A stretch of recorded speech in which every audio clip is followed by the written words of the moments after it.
Hello out there! This is Wake Angel 2001 coming with you with a commission for Onyxx1. It is a crossover figure between Sonic the Hedgehog and Marvel, Thanos Sonic. So, yeah, we all know Thanos the Mad Titan, Quarter of Death, wielder of the Infinity Gauntlet, yada yada yada. And Onyxx1 wanted me to make a crossover figure using the 5-inch Sonic the Hedgehog. Now, as we all know, I am no stranger to crossover figures. After all, I did make a Green Lantern Tales a while back, and, you know, a couple other crossovers over the years. So, yeah, let's go ahead and create a new one. Okay, so let's start with the head. Thanos doesn't really have a full helmet going on, or if he does, it's all blue, now that I think about it, so it just kinda, Sonic's fur color. I didn't really think about that. So I just sculpted on the things like the stripe that goes down the middle, the big imposing brow ridge, and the ear bits, even though they aren't actually covering his ears anymore. And then it just had to be painted gold.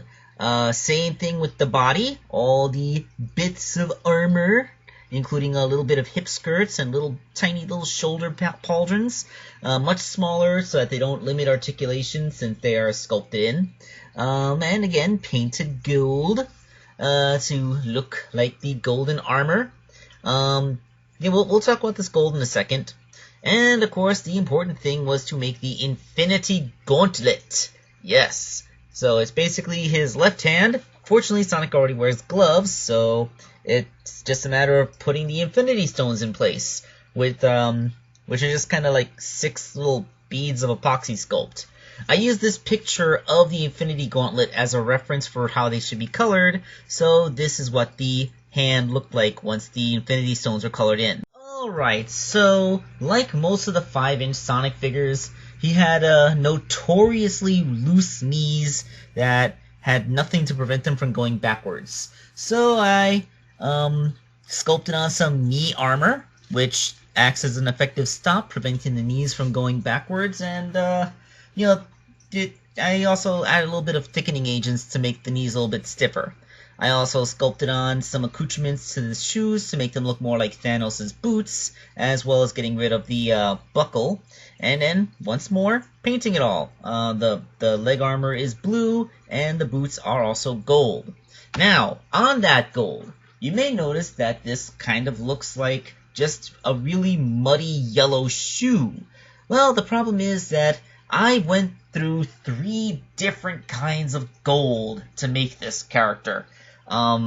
Like, the regular Test Tours gold I normally use, it ran out, and I didn't have another bottle, so I tried using some of my my Citadel gold, but it was an antique gold. It looked too bronze. Besides, it painted like crap. And finally, I just fell back on some really old Americana gold paint that I had. And amazingly enough, that cheap old paint actually looked the best by quite a significant margin. It completely covered everything up. So yeah, 3 different kinds of paints. I'm pretty sure I used 5 coats of the stuff, but ultimately I got a Sonic Thanos that looked convincingly golden. Speaking of which, let's take a look at the completed figure. And yeah, that's Thanos Sonic. Yep, crossover figure, 5 inches tall. What would a 5-inch Sonic scale next to? I don't think you could put it next to a 6-inch figure. Like, I'm going by the whole, we're not gonna retcon classic Sonic down to barely over 2 feet tall, so assuming classic Sonic's height of 3'6" or 3'5" or whatever, modern Sonic would be 4'10", more or less. That's actually just shy of 5 feet, so assuming a 1/12 scale, a 5-inch Sonic figure, maybe a 5-inch Sonic would look okay next to a 6-inch human figure. Assuming a basic 6-inch tall character, 6-foot person. That's food for thought. Anyway, I hope you enjoyed Thanos Sonic, and I'll see you next time.